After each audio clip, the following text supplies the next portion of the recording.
as I saw the toll booth looming ahead. My wife and I had driven down this road 1,000 times in the 10 years we'd been married. It was the same route we took on our first date, and we loved to drive down it on Sundays to reminisce. Despite the countless times we've driven this long and winding road, the toll booth always takes me by surprise. It might sound odd to say that our first date was a drive, but I find it rather sweet. I'm a photographer, and I've been one since I was 19. I often shoot weddings and family photos for people in the area. I have a fantastic eye for locations, and my photos have been featured not only in people's living rooms but also in magazines showcasing the beauty of North Georgia and the Carolinas. The Appalachians have been my home since I was born, and I know how to capture their beauty in my photographs. I was 22 and on my way to a wedding when I spotted a car on the side of the road. A young woman was sitting on the hood, waving her hands to flag me down. I rolled down my window to see how I could help, and still remember the relief on her face. She said her car had broken down and asked if I could assist her. I'm no mechanic, and my car knowledge ends at oil changes, so I offered her a ride to the wedding I was attending so she could call a wrecker. She agreed and ended up hanging out with me for the entire wedding since the wrecker couldn't arrive for 3 hours. We talked between photo shoots, and I got her some food. There was plenty, as this wedding was more of a country affair than a black tie event. We discovered we had a lot in common, and when the wrecker finally called, she had them drop her car off at her mechanic. I drove her home afterward and invited her to dinner later that week. You might say it wasn't a real date, but it meant something to us, and we've always considered it our first. On our first anniversary, we even went back and placed a marker where her car had broken down.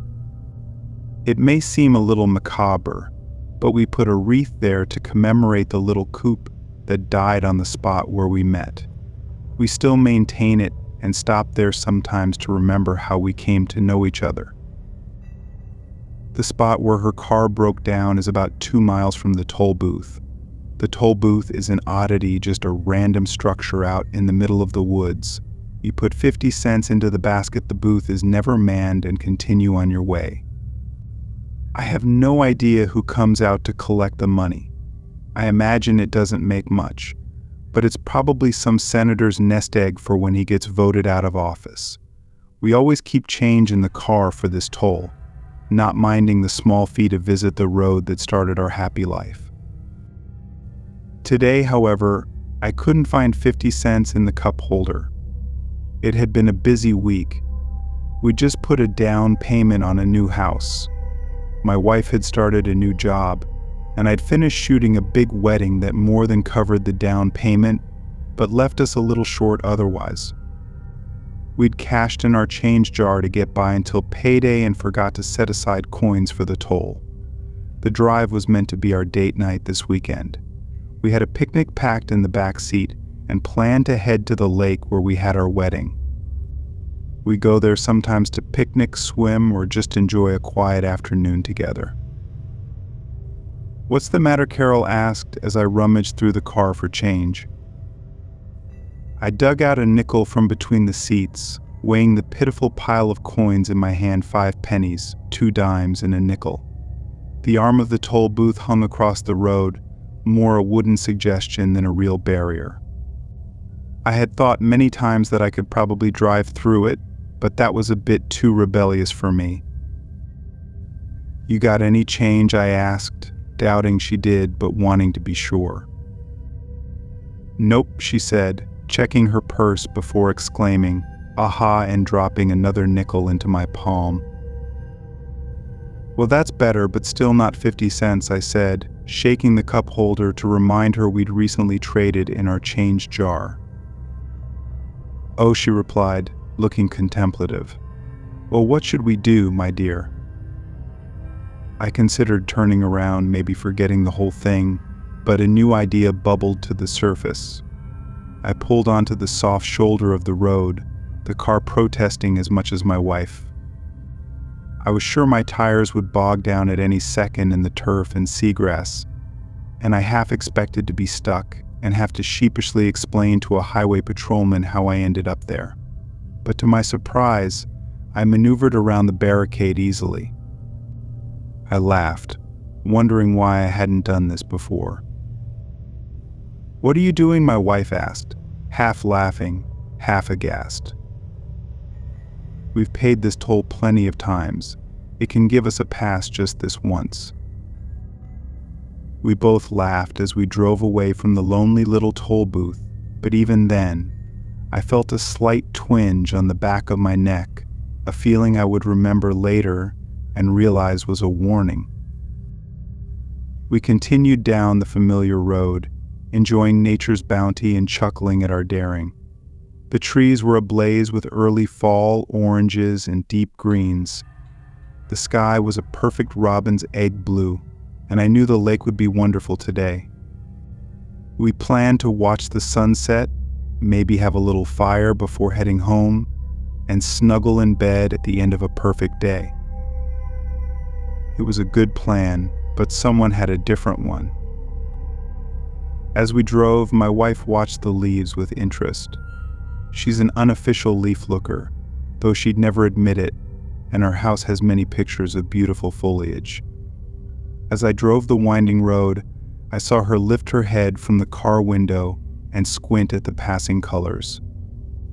We were getting on in years, no longer spring chickens, but the look she gave those leaves was decidedly prudish, like an old maid scandalized by a young woman's immodest attire. "John," she asked, sounding perplexed, "does something seem off about the trees?" I looked at the trees, seeing only the usual vibrant colors, and told her so. "They do, but they don't," she said. "It's like watching trees on TV. They look kind of glossy, recorded even. I don't know how to describe it, they just seem weird." I brushed off her concerns, thinking she was imagining things. It had been a long week, after all, and we'd both been through enough stress to make anyone a little frazzled. She kept watching the trees, but I focused on the road, eager to reach our destination. After about 30 minutes, I had to slow down. Sitting in the road, white and brown with a glossy oak arm, was the toll booth. I stopped and looked around, thinking someone must be playing a joke, but there was no one around. The toll booth looked exactly as it had before its simulated wood grain, dark brown walls, and creamy white paint with a simulated oak arm sporting a glossy finish. It looked identical, but it couldn't be the same booth. "Maybe they decided to put up another one," my wife suggested, smiling but clearly confused. I laughed. "They're getting greedy, aren't they?" I drove around this booth too, watching it disappear in the rearview mirror as we continued down the road. My wife kept watching the trees, her attention growing increasingly unhealthy. When she asked me to look, I glanced over and saw the usual reds, oranges, and greens, but something did seem off. Had the colors become even more vibrant? The foliage looked artificial, almost neon, and it assaulted my eyes as it passed by.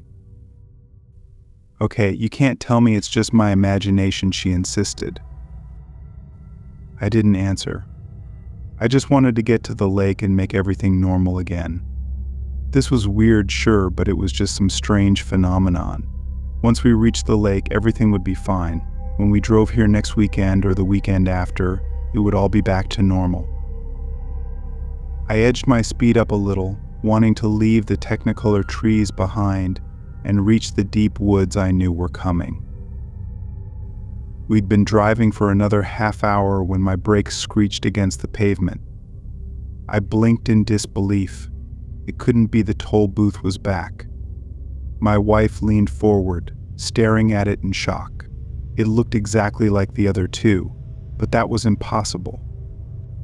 We'd passed it twice already, and I knew there was only one toll booth on this road. There was no reason for a second one.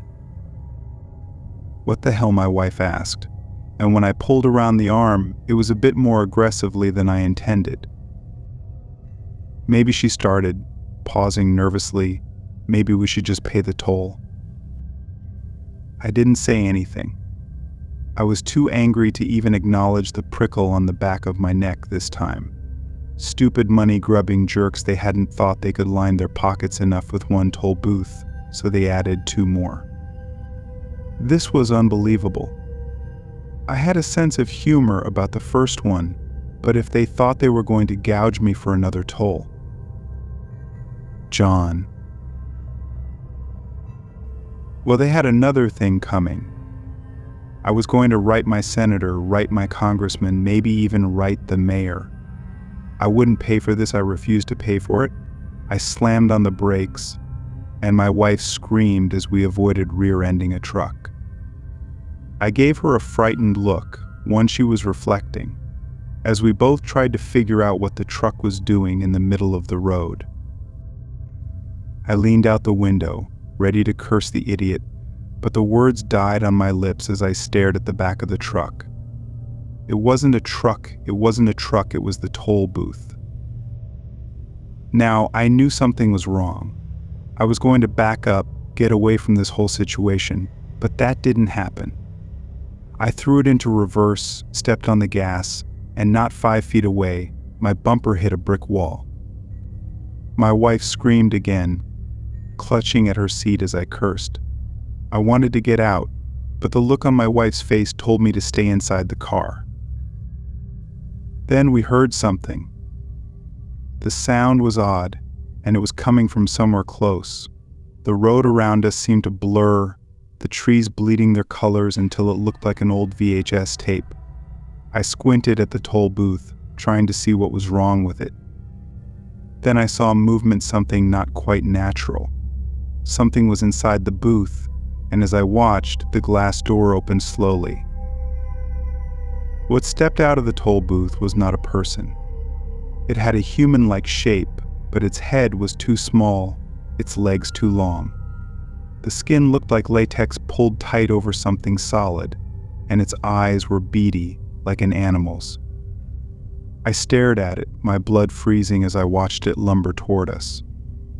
"Drive, John. Drive now," my wife screamed, but I couldn't move. I was paralyzed by the thing approaching us. It reached out a long, thin arm, and I saw that its fingers ended in sharp points. Finally, I snapped out of it, and I hit the gas. The car roared, but we didn't move. We were stuck, trapped between that thing and whatever was behind us. It reached the car and tapped on the window, a sickeningly cheerful smile spreading across its too small face.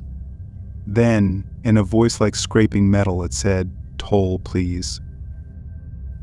I froze. My hand trembled as I reached for the window control, my mind screaming to do anything but open that barrier between us and the creature. My wife's panicked breathing filled the car, and I could feel her eyes on me, pleading for me to do something, anything. But I couldn't look at her. I couldn't look away from the thing outside. The creature's finger, long and unnaturally jointed, tapped on the window again, this time more insistent. "Toll, please," it repeated, its voice an unnatural harmony of whines and cracks. The sound jolted me into action. My mind raced through our options. I could try ramming the toll booth, but with that wall behind us, we might just end up flipping the car. The road ahead was blocked, and there was no turning back. We were trapped. John, my wife, whimpered, her voice cracking with fear. "I don't have any change," I shouted, more at the situation than at her. My eyes darted around the car, desperate to find something, anything that might satisfy the thing outside. The creature's expression didn't change, but it tilted its head slightly, as if trying to process my outburst. "Toll," it repeated, less cheerfully this time, the demand clear. Then, an idea hit me. It was stupid, desperate even, but it was all I had. I grabbed my wallet from the center console, pulled out a crumpled dollar bill, and waved it at the thing. "Here, take this," I yelled, my voice shaking as I pushed the bill against the glass. The creature paused, its head tilting the other way, eyes narrowing. For a moment, I thought it might reject the offer, but then it reached out with one of its spindly fingers, slowly dragging it along the glass toward the money. The sound of that claw scraping the window sent chills down my spine. It tapped the glass once, twice, before the thing's face contorted in what I could only describe as curiosity. Then, with a sudden and almost fluid motion, it snatched the dollar from my hand, the bill disappearing into its palm like water soaking into a sponge. The creature's smile returned, broader this time, exposing rows of sharp, needle-like teeth. Toll accepted it hissed, a sound that could only be described as a corrupted mimicry of human language. Without another word, it turned and slithered back into the booth. The arm of the toll gate lifted, and I didn't wait for any more invitations. I floored the gas pedal, the car lurching forward as the tires squealed against the pavement. We sped down the road, neither of us daring to look back.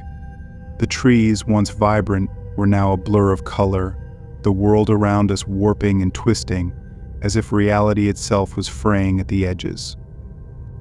My knuckles were white as I gripped the wheel, and my wife clutched her seatbelt, tears streaming down her face. It felt like an eternity before the road finally straightened out, the colors normalizing, the world around us returning to its usual self. The eerie silence of the car was broken only by the sound of our labored breathing. Finally, I pulled over to the side of the road, my hands shaking uncontrollably as I killed the engine. We sat there, staring at the dashboard, neither of us speaking for what felt like hours. When I finally found the courage to look at my wife, I saw the same question in her eyes that was burning in my mind: what the hell had just happened? But there was no answer, nothing that made sense. We were just two people who had driven down a familiar road, taken a simple shortcut, and ended up paying a toll we could never have imagined. After a long, suffocating silence, I finally managed to speak. "Let's never take this road again." She nodded, and without another word, we turned around and headed home, leaving the toll booth and whatever it really was far behind us. But even now, whenever we pass a toll booth, I still make sure to have 50 cents on hand, just in case.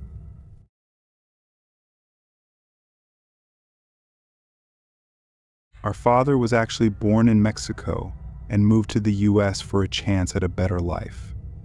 There, he met our mother, and they moved to Oklahoma together, where they had us and our little sister, Monica. My father was an avid hunter and camper, and just an all-around outdoorsy type. We both have wonderful memories of us all camping, and even our boys' trips of the three of us hunting.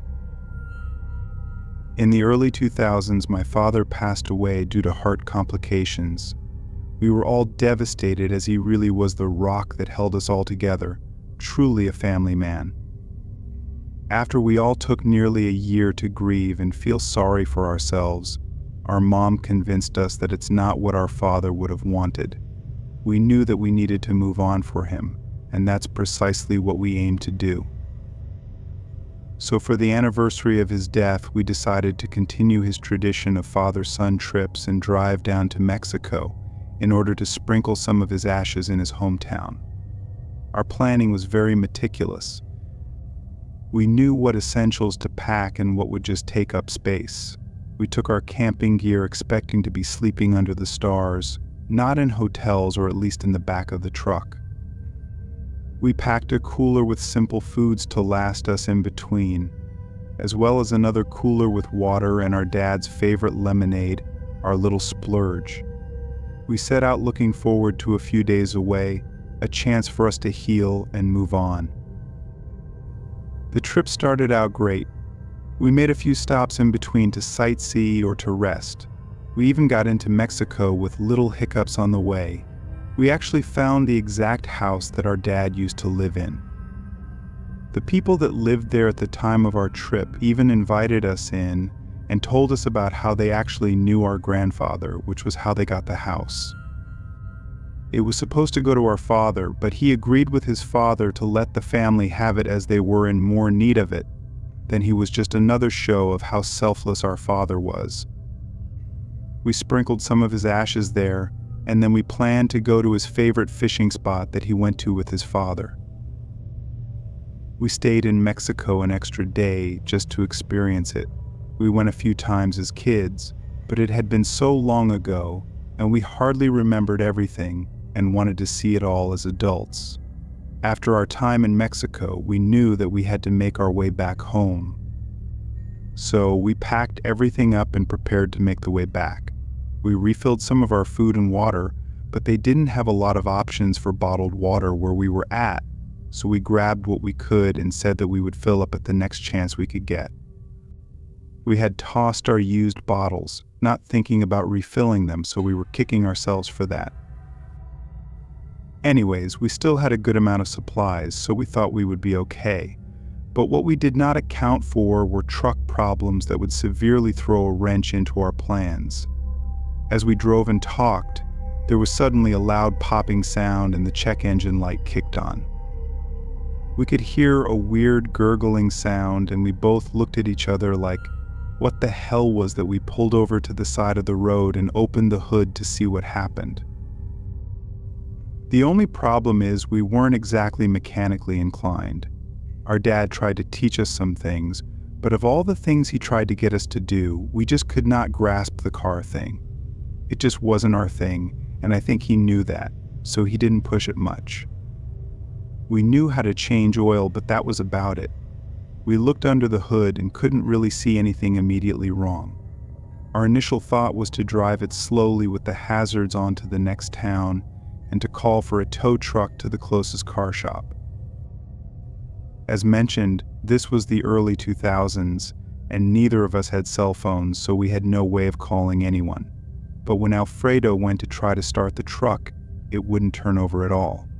All we got was a weak whirring sound and the lights kicking on. That truck was not moving. We were still in Mexico, and the road we were on was pretty empty, previously only seen 2 other cars on it.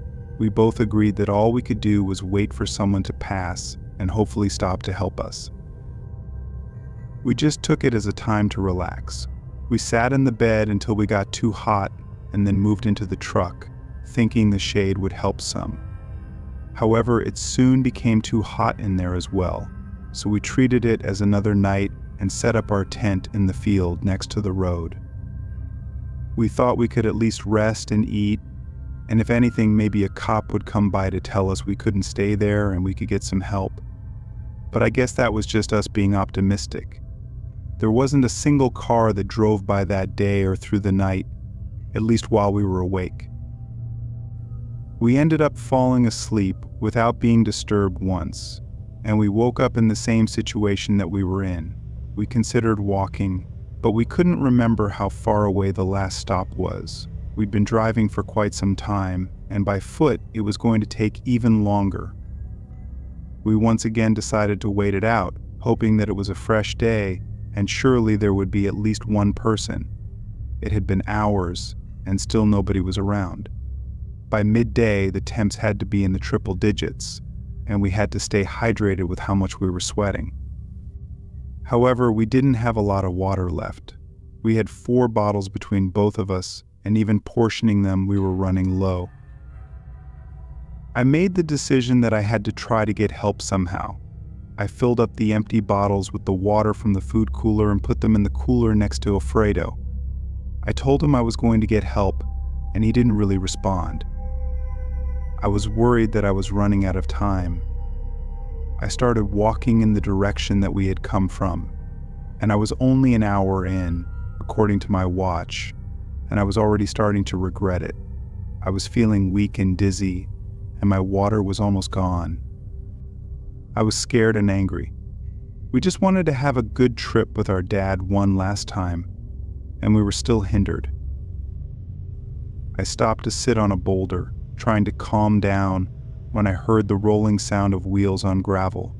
I looked up and saw an old, rickety truck heading in my direction. I was elated but tried not to get my hopes up. It was possible that they wouldn't stop either, but as I weakly waved them over, they surprisingly did. It was an old man wearing a cowboy hat and overalls with no shirt. He asked if I was all right, and I flatly told him no. I explained what happened, and he told me to hop in the back, and I didn't hesitate. He drove back to where Alfredo was, and I was just thankful for the man and the breeze as he drove. Once we were there, he told me to get my brother in the truck, and he looked at ours. Alfredo was hardly coherent at that point, and he was extremely hot to the touch. The man confirmed that he had a feeling that he knew what was wrong with it, but that it wasn't going to be a quick fix, so he agreed to take us into town.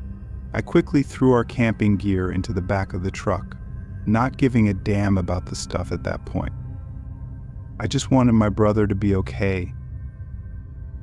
The man drove us back to the town that we passed through, and with how long it took us, I don't think that I would have made that walk.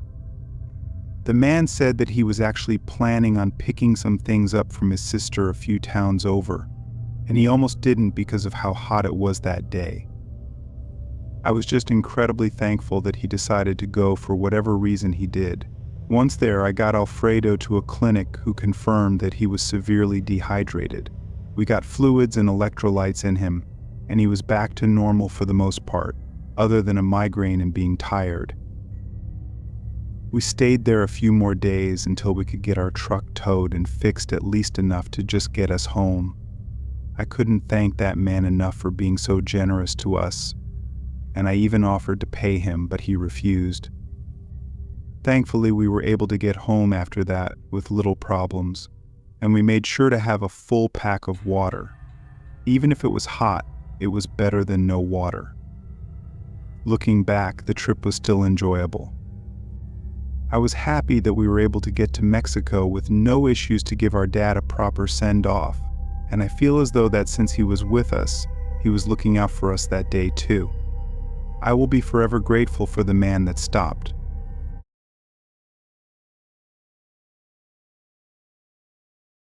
It was my last year of college, and I was burnt out and exhausted but happy to finally be done.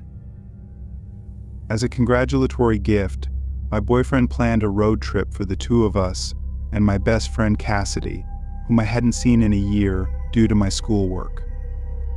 She flew down to meet us and stayed for a day so she could look around, as she had never been to Georgia. The next day, we set off on our road trip back to Pennsylvania, where I grew up and where Cassidy was still living, as well as my parents. My boyfriend Grant had seriously planned this all out for me, and I was ecstatic. We all piled into his little car, filling the trunk and the back seat next to Cassidy, and we were on our way. We were making great time, even with the frequent stops to take pictures and bathroom breaks. Grant and I even swapped driving duties so he could stretch out. We stopped at a nice little diner in South Carolina. Cassidy convinced us to stop at an antique store in North Carolina, and ultimately I was glad that we did. Grant found an old game console from his childhood that we purchased, and he looked so elated to find it. We decided to stay at a hotel in North Carolina for the night, since our excitement and energy were making us crash pretty hard. The hotel was fine, nothing too extravagant, but it was clean and in a nice area. The next morning, we went to the free breakfast buffet before leaving. I was in line right behind an older man. He looked like he was probably in his 70s. He was bald, with a very long gray beard, wearing a pair of jeans and a blue and red flannel shirt, with a pair of sunglasses on his head. He asked me if I wanted the tongs for the hot dish he was at, and I confirmed, so he handed them to me. Then, as I went to grab an apple from the covered fruit container at the end, he turned around and said, "Think fast," and stabbed my apple with one of those little drink swords. They had a container of them at the end to help pick up the waffles, I guess. When he did that, he had this big grin on his face. I was taken aback and just smiled awkwardly, not really sure how to react. He walked away chuckling to himself, and I grabbed another apple, this time successfully without any interruptions. I sat down with Grant and Cassidy and told them what had happened. Cassidy said she thought she saw the man when we came down, but Grant did not. I explained what happened, but when I went to point him out, he was already gone. It wasn't a big deal, though. I figured he just took his food back to his room. We got back on the road after filling our stomachs, ready for another great day. However, we did not fill up our tanks, so after a few hours we had to stop for gas. Grant said he needed to use the restroom, so I agreed to fill up while they went in and got us drinks. I finished fueling, and after we stretched, Cassidy and I got back in the car and waited for Grant to come out, which he did shortly after. Grant then told us the guy working behind the counter had told him about a small museum about the state that wasn't too far away from where we were, and asked if we wanted to go. I love learning about new places, especially ones I've never been to, so I was up for it. We got to the museum and had a good time. There was nothing wrong with it, and we got a souvenir, but nothing too crazy happened. It wasn't until later that night that things started to get weird. I have to give a bit of a rundown of what happened so far on the trip, so the rest of this will make sense. We took the day a bit slower since we were still on time, and by the time we were in Virginia, it was pretty dark out. I was driving and getting tired, but we were planning on stopping at the next exit that had hotels. When I started to get tired, I hyper-focus on my surroundings. I don't know if it's a way to prevent me from falling asleep or what, but it's what I do, and it's definitely helped. But as we drove and our chatter slowly died down, I focused on the surroundings outside. We were passing through a section of highway that was pretty empty. The road was pretty flat, and there were fields on both sides, some kind of farm it seemed. I saw a sign for the exit coming soon, so I started to slow down, preparing to get over, not wanting to miss my exit. As I started to slow down, I could see a dark figure in the distance to the right of us. As we got closer, I was able to make out the shape of a person. There was a person standing on the side of the highway in the middle of the night. But the only thing was, there wasn't a car in sight. There wasn't a one on the side of the road, so seeing this guy completely alone was bizarre, and I started to slow down even more. No, I'm not the type to pick up a hitchhiker, especially in the middle of nowhere, but I was curious if he was okay and what exactly he was doing there. Grant was still awake at this point with me, so we were both looking at this guy. As we got closer, our speed was nearly at a crawl until we were a few feet from him. Grant then suddenly said, "What the hell," but I didn't know why. I just kept driving. That wasn't until we got in front of him. I was at a loss for words. The man standing there was the same guy from the hotel in North Carolina, the man that had stabbed at my apple. At least it looked identical to him.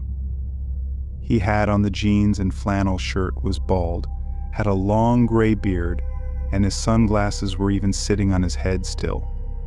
He was holding what looked like some kind of rake.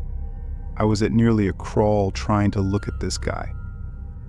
Grant was really focused on him too, considering he was on his side and could see him even better than I could.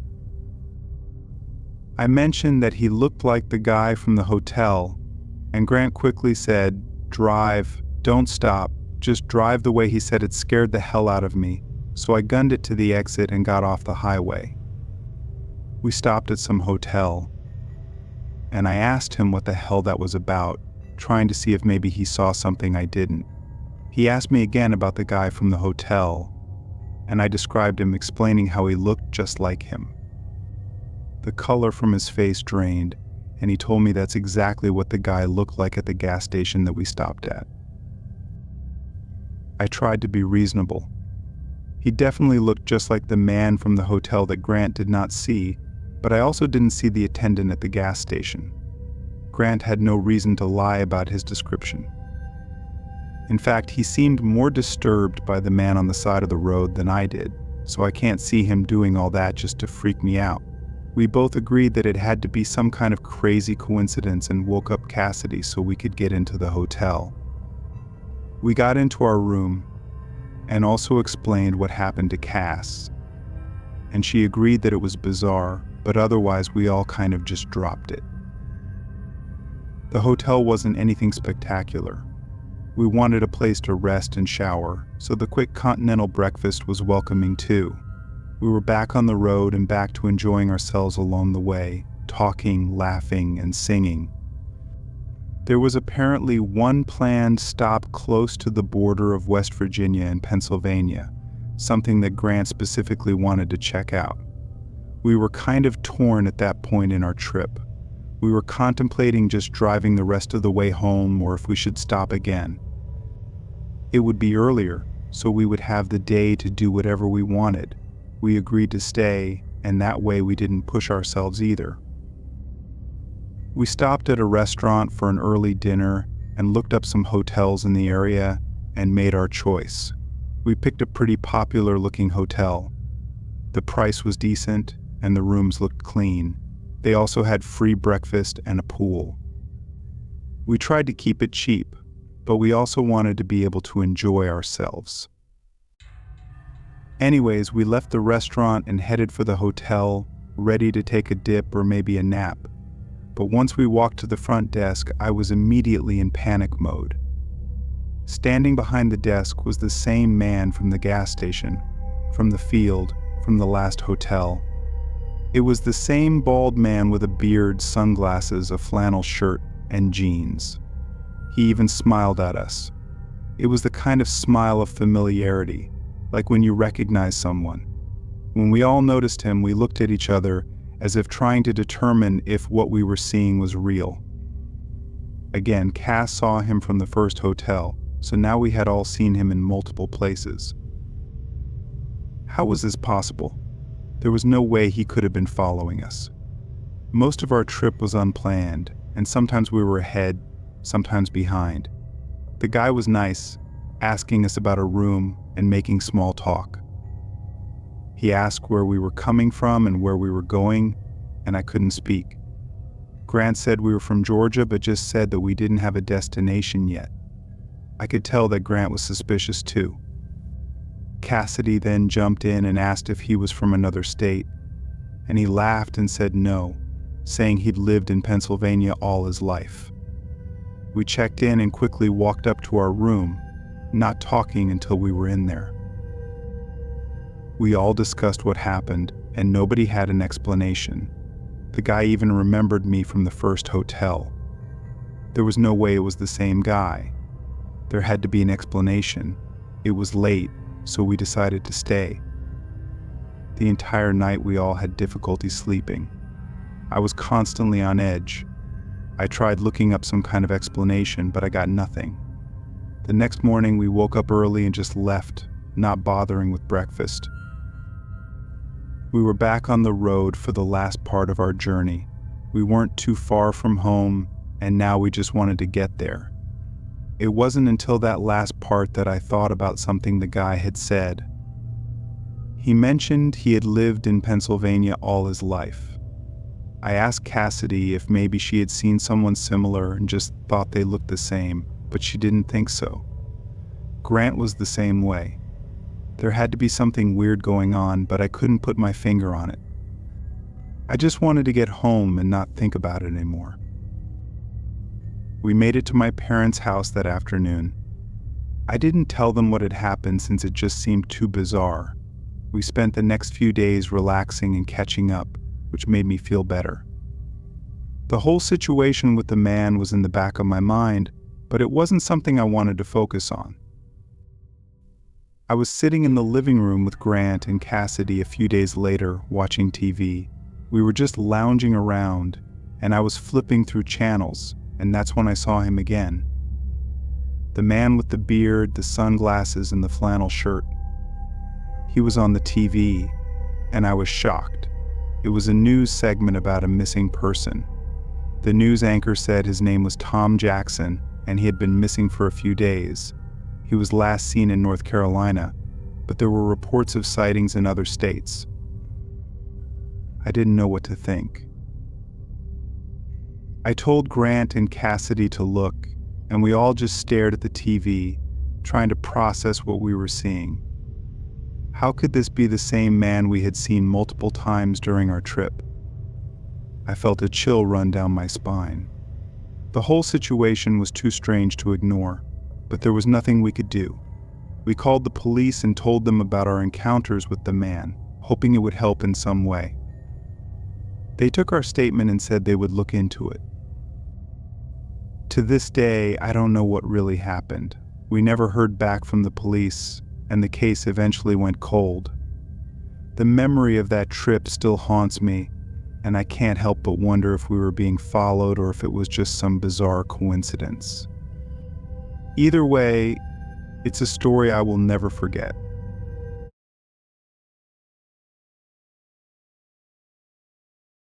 I used to be an OTR truck driver driving with another guy. This job only lasted a year, but within that year, I had some strange encounters on the road.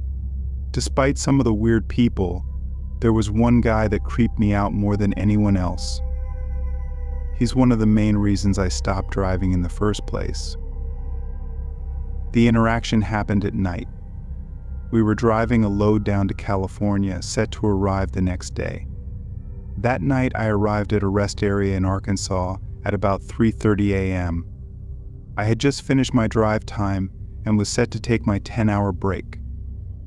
It was dark with light rain, and the rest area was down a bit from the highway and completely encircled by trees, creating a perfect spooky atmosphere. I clocked out for the night, did a quick scan around, and hopped out and locked the truck. The rest area was pretty quiet, with a few sparse cars in the parking lot and a couple of semis that decided to sleep there for the night. There were benches around with some canopies over them to shield them from the rain. As I was walking to the restroom, I saw a man in the dark, smoking a cigarette and sitting on one of the benches. Walking past him raised my anxiety a bit, but not enough to set off an alarm. I handled my business, washed my hands, and then headed back to the truck. The man was still seated in his original spot, but his body language told me he was now watching me. His face was shrouded in a shadow due to the overhead light, but his whole body turned as I walked past. Getting slightly paranoid, I picked up my pace back to the truck, finally hopped inside and quickly locked the door. Figuring the worst of my anxiety was over, I turned the radio back on to finish one of the comedy shows I was listening to and started eating some beef jerky. As I raised the jerky to my mouth, my peripheral vision sensed some movement. I looked up at the benches, but the man was no longer sitting there. He was now perched underneath the light post about 10 feet from my truck. My anxiety flooded back, and I sensed something was off. Something about his posture bothered me, like I could sense he didn't have good intentions. I shut the radio off and stared back. This guy didn't move at all. The shadows covered most of his face, but I could tell he was staring at me. The stare down felt like it lasted for 10 minutes straight. He didn't even lift his arm to take a drag from his cigarette that was still lit. Feeling like the situation was too strange, I called my co-driver, who was sleeping in the cab. "Hey man, I finished my shift, but there's this dude staring at me from outside the truck," I said. He peeked through the cab curtain and said, "What dude?" I looked back and the guy was gone. I freaked out, scanning all over, and when I looked in the driver's side mirror, I saw him walking slowly towards the back of the truck with a cigarette in his mouth. "He's walking around the truck," I said. My co-driver finally saw him in the passenger side mirror. The guy stopped right by the door and started peering into the lower window of the passenger door. Freaked out, I yelled, "What do you want, asshole?" which made the man leap back and step on his tiptoes to try and peer into the higher window. He could see me looking at him now. He had to be in his 50s, a very skinny man with bright blue, bugged-out eyes, and a deranged look on his face. My co-driver said, "Can we help you?" Upon hearing there were two of us in the truck, the man abruptly straightened up and walked off, leaving both of us confused. We noticed that every time a new vehicle arrived, he would walk to the nearest light post and stand there. We sat for about 30 minutes, debating whether we should call the police since this guy didn't technically do anything besides act like a creep. When we finally decided to call, we watched the man check his phone, shake his hands in frustration, sprint back to one of the cars in the parking lot, and peel off into the night. What confuses me the most is what his intentions were. If it came down to an altercation, I was quite bigger than he was, so he'd only have the upper hand if he had a weapon. If he planned to steal the truck, we have logs and GPS coordinates on our truck at all times. Our systems alert our fleet manager if we're driving off when we have no time on our clocks. Plus, what was he doing out at 3:30 a.m. in a shady rest area? My best theory is that rest areas aren't watched very often by police, and this one happened to be out of view due to the tree coverage between the rest area and the highway. This guy seemed to have picked this spot for that particular reason. As for what plans he had: abduction, theft, violence, it's not clear.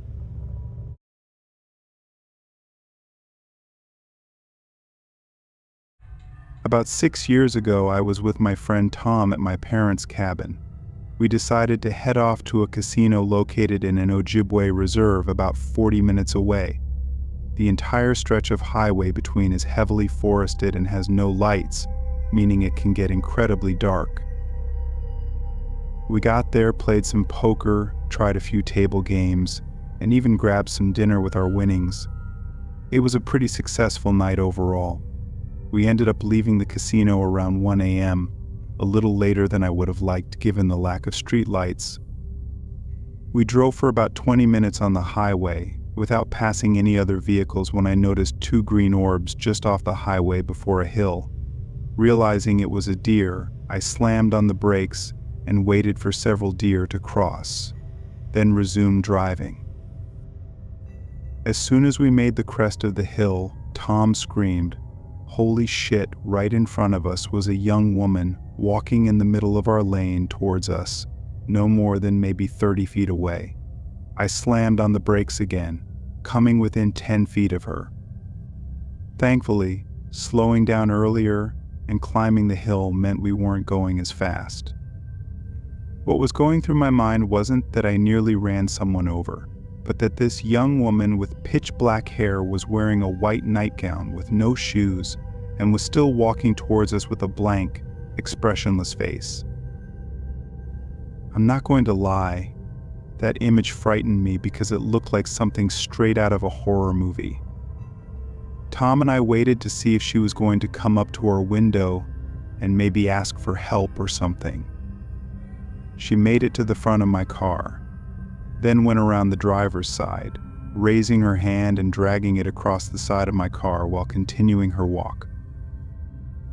At this point, Tom and I were both pretty freaked out. I asked Tom what we should do. He said we should just get out of there, but for whatever reason, I didn't feel right about leaving and not asking if she was all right. I looked in the rearview mirror and saw that she was still walking. Having almost hit her and knowing that something just wasn't right, I decided to do something. I told Tom I was going to ask if she was okay, but he pleaded that we just go. I put on some bravery and told him not to worry, that I would be right back. I put on my hazard lights and stepped out of my car. I left my door open to provide some light and walked around to the trunk of my car.